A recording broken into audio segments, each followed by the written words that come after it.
আসসালামু আলাইকুম প্রিয় বন্ধুরা, আজকে আপনাদেরকে জানাবো কিভাবে চট্টগ্রাম থেকে বান্দরবন এবং বান্দরবন থেকে কিভাবে নীলগিরি যাবেন। প্রথমে আপনারা চলে আসবেন চট্টগ্রামের বদ্দারহাট অথবা নতুন ব্রিজ থেকে অনেকগুলো গাড়ি পাবেন, পূরবী, মার্সা অথবা পূর্বানী। আপনারা সকাল 7টা থেকে সন্ধ্যা 6টা পর্যন্ত যে কোনো গাড়িতে যেতে পারবেন। যে গাড়িগুলোর কথা বললাম, বিশেষ করে মার্সা গাড়িটা ভালো, আপনারা এই গাড়িটাকে বেশি প্রেফার করতে পারেন। এটা হচ্ছে চট্টগ্রামের সাতকানিয়া উপজেলার কেরানীহাট, যেখান দিয়ে চট্টগ্রাম থেকে গাড়ি ঘোড়া ছেড়ে এসে একটা ইউটার্ন হয়ে কেরানীহাট দিয়ে বান্দরবনে যাওয়ার রাস্তা।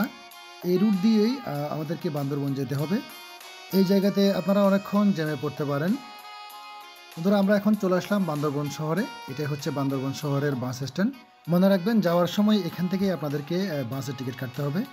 এখন আপনাদেরকে কিছু ভালো ও মধ্যমানের হোটেলের তথ্য দিব। এটা হচ্ছে হোটেল হিল ভিউ, এগুলা অত্যন্ত ভালো মানের। সাথে হোটেল হিলটন আছে, এটাও ভালো মানের। এখন দেখাবো মধ্যমানের hotel, hotel Hill Night Heaven. Hill Night হেভেনের অপোজিটে পাবেন হোটেল স্কাই ব্লু, এটাও ভালো মানের হোটেল। হোটেল গ্র্যান্ড হল, এটাও ভালো মানের হোটেল। এটা হচ্ছে আমাদের চাঁদের গাড়ি, যেটা করে আমরা সকালে রওনা হব। এখন হচ্ছে ভোর 4:45, আমরা রওনা দিলাম।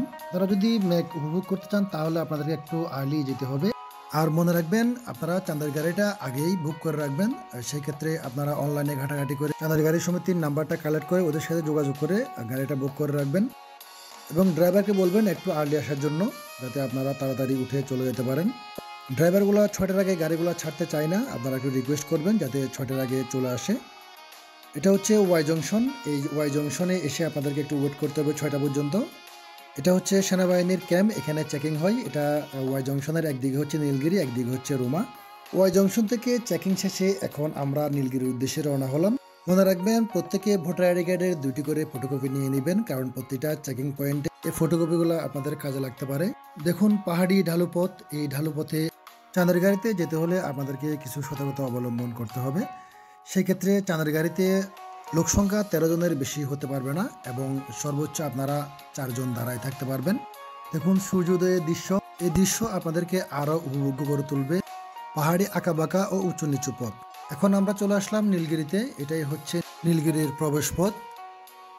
নীলগিরির প্রবেশ পথের পাশেই হচ্ছে গাড়ি পার্কিং এর জায়গা।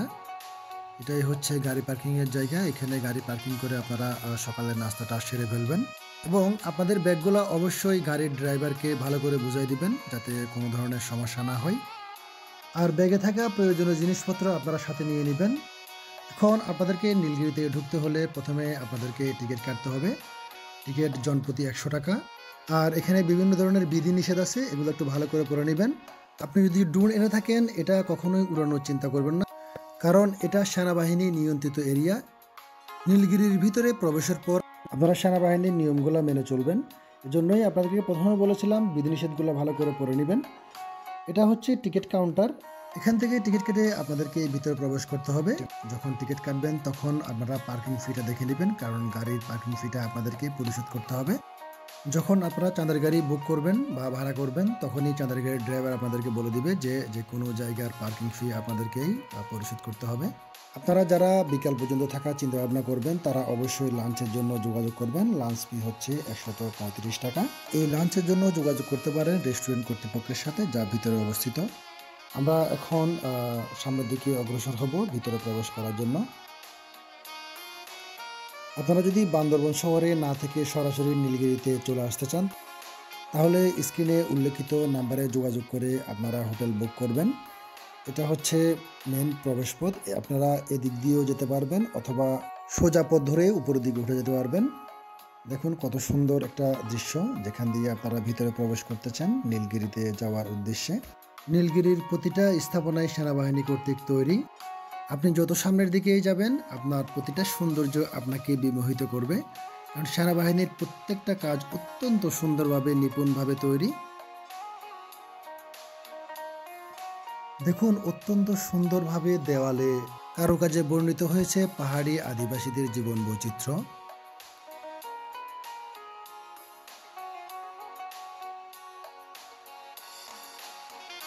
এখন আমরা একটু উপরের দিকে যাব। এটা হচ্ছে সেনাবাহিনী নিয়ন্ত্রিত হোটেল। যে হোটেলটাতে আপনারা যদি থাকতে চান, আগে থেকে বুক করতে হবে। বিশেষ করে যদি সিজনে আসতে চান, তাহলে অবশ্যই 1 থেকে 1.5 মাস আগে আপনাদের বুক করতে হবে। আর নন সিজনে আপনারা হয়তো কল করে দেখতে পারেন, যে কোনো মুহূর্তে হয়তো পেতে পারেন। হোটেল কর্তৃপক্ষ আপনাকে অভ্যর্থনা জানাচ্ছে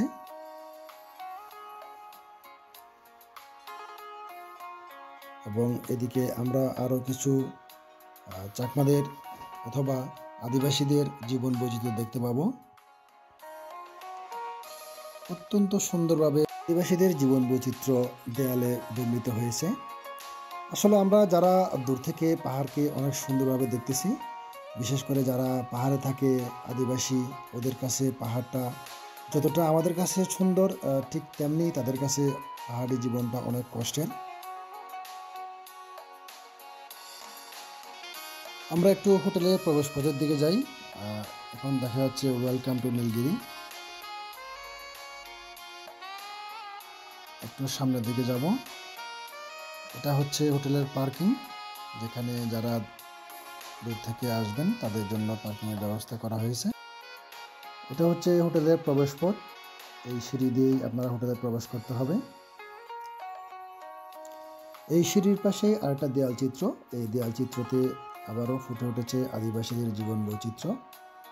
আমি আবারও বলতেছি, আসলে এদের কারুকাজগুলো দেখতে আমাদের কাছে অনেক সুন্দর লাগলেও পাহাড়ি জীবনটা অনেক কষ্টের। কারণ তারা জুম চাষ করে অনেক পাহাড়ের অনেক গভীরে যায়, ওখান থেকে আবার জুম চাষের যেই গুলো আবাদ হয় সেগুলো নিয়ে আসে, এবং তারা যখন পানি আনতে যায় অনেক গভীরে পানি আনতে যায়, ওখান থেকে পানিগুলো নিয়ে আসে। অত্যন্ত কষ্টের ওদের জীবন। আপনি পাহাড়ি মানুষদের সাথে মিশলেই বুঝতে পারবেন ওদের কষ্টের পরিধি কেমন। এটা হচ্ছে বান্দরবনের সম্পূর্ণ ম্যাপ। এটা দেখেই আপনি সহজেই বুঝতে পারবেন বান্দরবনের উত্তর, দক্ষিণ, পূর্ব, পশ্চিম কি আছে।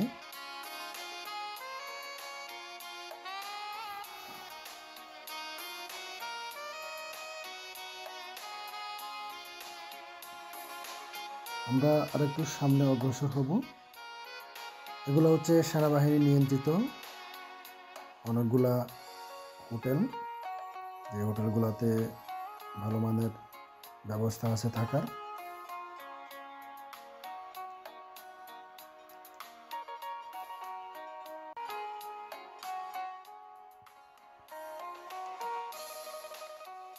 দেখুন সেনাবাহিনীর কাজগুলো কত সুন্দর, অত্যন্ত সুন্দরভাবে নির্মিত প্রতিটি কাজ, যা দেখলেই আপনাদের মন জুড়াবে।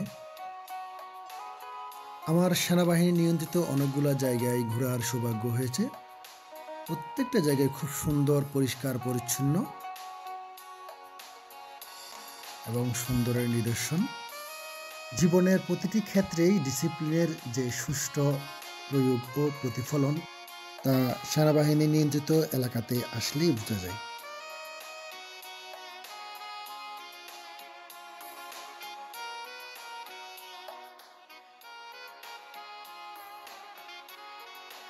আপনার হাতে যদি কোনো ময়লা থাকে তা যেখানে সেখানে কখনোই ফেলার চিন্তা করবেন না, কারণ এখানে প্রতিটি জায়গায় ডাস্টবিনের সুন্দর ব্যবস্থা আছে, আপনারা ওখানেই ফেলবেন। আপনারা যারা খুব কাছ থেকে মেঘ উপভোগ করতে চান, মেঘকে স্পর্শ করতে চান, তারা অবশ্যই চেষ্টা করবেন বর্ষাকালে আসার জন্য। কারণ শীতকালের তুলনায় বর্ষাকালে মেঘ একটু বেশি থাকে। বর্ষাকালে মেঘ আপনার চারপাশে দোল খাবে। শীতকালেও মেঘ দেখা যায়, তবে বর্ষাকালের তুলনায় একটু কম। তবে শীতকালে আপনি নীলগিরিকে শীতকালের মতো উপভোগ করতে পারবেন, আর বর্ষাকালে নীলগিরিকে আপনি বর্ষাকালের মতো উপভোগ করতে পারবেন। বর্ষাকালে মেঘ এই জায়গায় চলে আসে, কিন্তু শীতকাল হওয়াতে মেঘগুলা এখানে একটু কম আসতেছে। এই পয়েন্টটা থেকেও আপনারা মেঘ দেখতে পারবেন। এটার ডান পাশেই আপনার অনেক মেঘের হাতছানি। যখনই নীলগিরিতে আসার প্ল্যান করবেন, অবশ্যই চিন্তা করবেন আপনার কাছের মানুষকে সঙ্গে নিয়ে আসার জন্য, অথবা বন্ধু বান্ধবদের নিয়ে আসবেন। কারণ আপনি যদি একা নীলগিরিতে আসেন তাহলে আপনার নীলগিরি ঘোরাটা একটু বোরিং লাগতে পারে। যদি আপনার প্রিয়জনকে নিয়ে আসেন তাহলে তো খুবই ভালো, আর যদি বন্ধু বান্ধব আসে তাও ভালো। আপনি অনেক এনজয় করতে পারবেন নীলগিরিতে। শুধু নীলগিরিই নয়, যে কোনো জায়গায় ঘোরার ক্ষেত্রে অবশ্যই সঙ্গী রাখবেন। তার কারণ হচ্ছে, যখন আপনার সাথে কোনো সঙ্গী থাকবে অথবা প্রিয়জন থাকবে, যে কোনো জায়গায় যে কোনো ভিউ আপনার কাছে অনেক মনোমুগ্ধকর হবে। নীলগিরি পর্যটন কেন্দ্রে একটা বিশেষ আকর্ষণ হলো হেলিপ্যাড।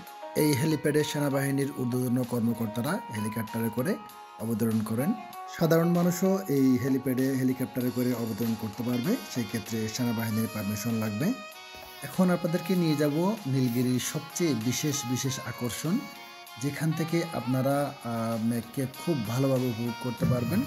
নীলগিরিতে মেঘকে খুব কাছ থেকে দেখার যে কয়েকটি স্থান রয়েছে, এই স্থানটা সবচেয়ে খুব গুরুত্বপূর্ণ, কারণ এই স্থান থেকে আপনারা মেঘকে খুব ভালোভাবে উপভোগ করতে পারবেন, যা অন্য কোনো জায়গা থেকে আপনি এত সুন্দরভাবে উপভোগ করতে পারবেন না।